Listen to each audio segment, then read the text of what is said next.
Middle east से बड़ी खबर निकलकर सामने आ रही है। आज इसके बारे में विस्तार से चर्चा करेंगे। मिडिल ईस्ट से कुछ दिनों पहले एक बड़ी खबर निकलकर सामने आई थी, वो ये कि सऊदी अरब और ईरान के बीच डिप्लोमेटिक रिलेशंस एक बार फिर वापस स्थापित हो गए थे। और उससे भी बड़ी खबर इन डिप्लोमेटिक रिलेशंस के वापस स्थापित होने में ये थी कि इसको चीन ने संभव कराया था, यानी चीन मीडिएटर था इन दोनों देशों को एक बार फिर वापस एक प्लेटफॉर्म पर साथ लाने के लिए।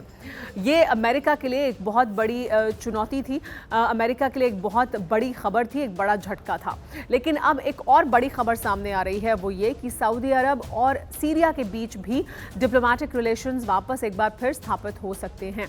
दोनों के बीच पिछले काफ़ी समय से डिप्लोमेटिक रिलेशंस नहीं हैं, लेकिन अब कहा यह जा रहा है कि दोनों एक दूसरे की धरती पर अपनी एम्बेसीज वापस खोल सकते हैं। डिप्लोमेटिक रिलेशंस एक बार फिर, इनके जो राजनयिक संबंध हैं वो वापस स्थापित हो सकते हैं। कहा यह जा रहा है कि ईद के समय, यानी अब से लगभग एक महीने के बाद इन दोनों के बीच ये जो संबंध है उन्हें औपचारिक रूप दिया जा सकता है। दोनों देशों की एम्बेसीज खुल सकती हैं ईद के बाद, यानी लगभग अब से एक महीने के बाद, अप्रैल के महीने में। ये अपने आप में बड़ी खबर इस वजह से भी है क्योंकि कहा यह जा रहा है कि सऊदी अरब और सीरिया के बीच जो ये बातचीत कराई जा रही है, इसमें मीडिएटर का रोल निभा रहा है रशिया। यानी अगर अब सीरिया और सऊदी अरब के बीच बातचीत हो रही है और वो अपने अंतिम अंजाम तक पहुंचेगी, इनके बीच राजनयिक संबंध वापस शुरू हो जाएंगे, तो इसमें रूस अहम भूमिका निभा रहा है। ईरान और सऊदी अरब के संबंधों को वापस सुधारने में चीन ने अहम भूमिका निभाई है, लेकिन इसमें अमेरिका कहीं भी दिखाई नहीं दे रहा है। यानी मिडिल ईस्ट में एक तरह का रीअलाइनमेंट हो रहा है, संबंधों को एक बार फिर सुधारने की कोशिश हो रही है और इसमें रूस और चीन अहम भूमिका निभा रहे हैं। दरअसल सीरिया और सऊदी अरब के रिश्ते क्यों और कैसे खराब हुए और इनकी अहमियत एक बार फिर वापस अगर राजनयिक संबंध दोनों देशों के बीच स्थापित हो जाते हैं तो इसकी अहमियत क्या है, आइए वो भी आपको बताते हैं। दरअसल सीरिया में 2011 में अरब स्प्रिंग के तहत एक तरह का विरोध प्रदर्शन सरकार के खिलाफ शुरू हुआ था। बशर अल असद राज करते हैं इस वक्त सीरिया पर और बशर अल असद की सरकार के खिलाफ विरोध प्रदर्शन शुरू हुआ था अरब स्प्रिंग के तहत सीरिया में।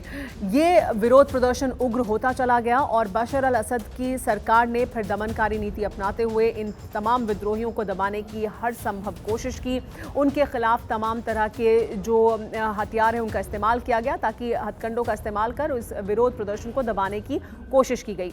लेकिन अमेरिका ने इन विद्रोहियों का, जो बशर अल असद की सरकार के खिलाफ विद्रोह कर रहे थे अरब स्प्रिंग के तहत, उनका समर्थन किया। उन्हें हथियार और तमाम तरह की मदद मुहैया कराई गई। अमेरिका के साथ साथ इजराइल भी इन विद्रोहियों के साथ खड़ा दिखाई दिया। लेकिन बशर अल असद के समर्थन में ईरान और रूस थे। ईरान और रूस ने बशर अल असद को पूरी तरह से समर्थन दिया और फिर ये 10 साल तक जो विरोध प्रदर्शन है वो चलता रहा। अलग अलग शहरों में सीरिया में हमने देखा है, तस्वीरें लगातार सामने आती रही हैं कि कैसे पूरे के पूरे शहर जमींदोज हो गए, लाखों लोग डिस्प्लेस हो गए, उन्हें अपने घरों को छोड़कर सीरिया से बाहर जाना पड़ा सुरक्षित स्थान पर अपने परिवारों को लेकर जाने के लिए। लेकिन इस पूरे घटनाक्रम में सऊदी अरब अमेरिका और इजराइल के साथ खड़ा हुआ था, समर्थन में था, क्योंकि दूसरी तरफ ईरान और रूस थे। लेकिन अब एक तरफ ईरान और सऊदी अरब के रिश्ते एक बार फिर सुधर गए हैं, दोनों के बीच डिप्लोमेटिक रिलेशंस एक बार फिर स्थापित हो गए हैं।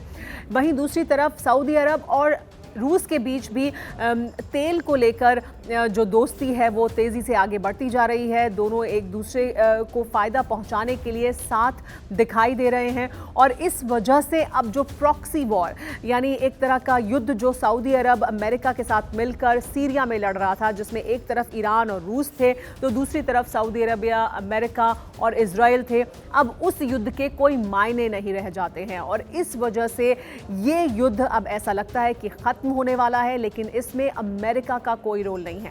हालांकि अमेरिका अभी भी लगातार हमले कर रहा है सीरिया में और सीरिया की तरफ से जवाबी कार्रवाई भी की जा रही है। लेकिन ये तमाम हमले करने के बावजूद अमेरिका फिर यहाँ पर बहुत समय तक इस तरह का जो हमला है उसको जारी नहीं रख सकता है, इस तरह के हमलों को जारी नहीं रख सकता है, क्योंकि अब उसे सऊदी अरब का इस पूरे मुद्दे पर उस तरह का साथ नहीं मिलेगा। वहीं दूसरी तरफ ईरान, सऊदी अरब और रूस एक साथ दिखाई दे रहे हैं।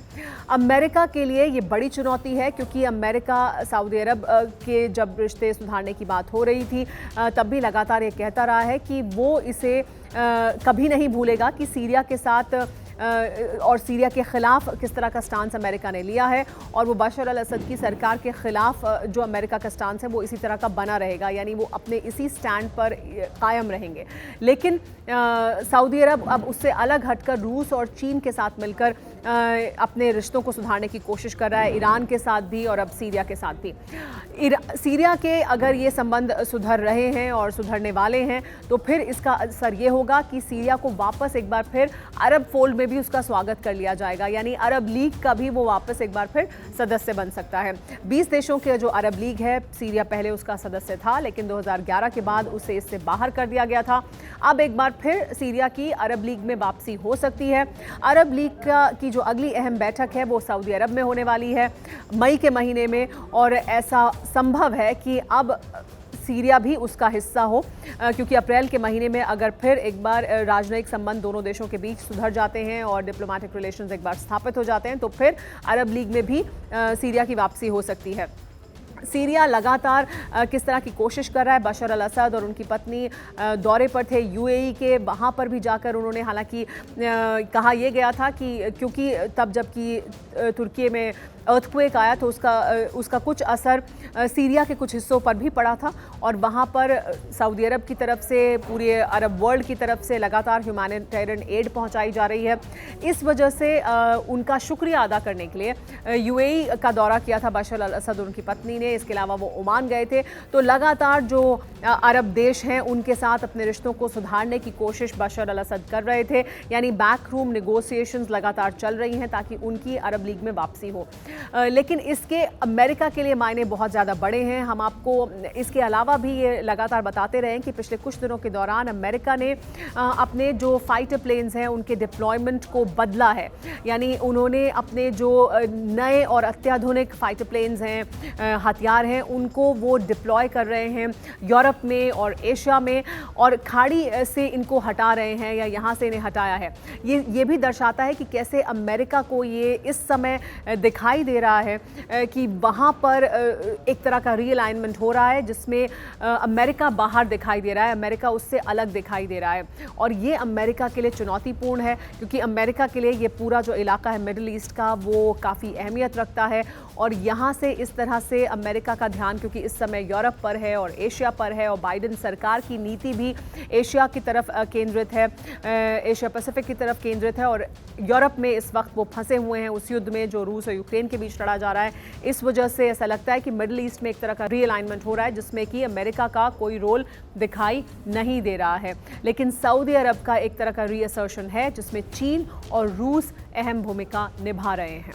फिलहाल मेरे साथ इस खास वीडियो में इतना ही।